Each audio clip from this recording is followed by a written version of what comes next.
Hello everyone.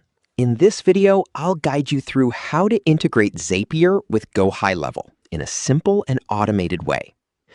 First, log into your GoHighLevel account and make sure you have admin access to the sub-account where you want the automation to work.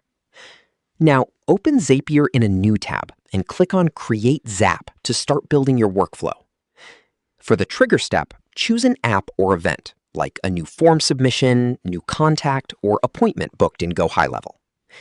Next, connect your GoHighLevel account to Zapier by generating an API key from your GoHighLevel settings and pasting it into Zapier.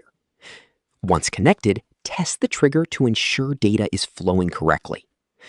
Now choose an action app, such as Gmail, Google Sheets, or SMS, depending on what you want to automate.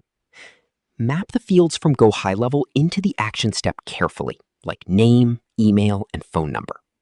Finally, test the Zap and turn it on so your automation runs smoothly in real time without manual effort.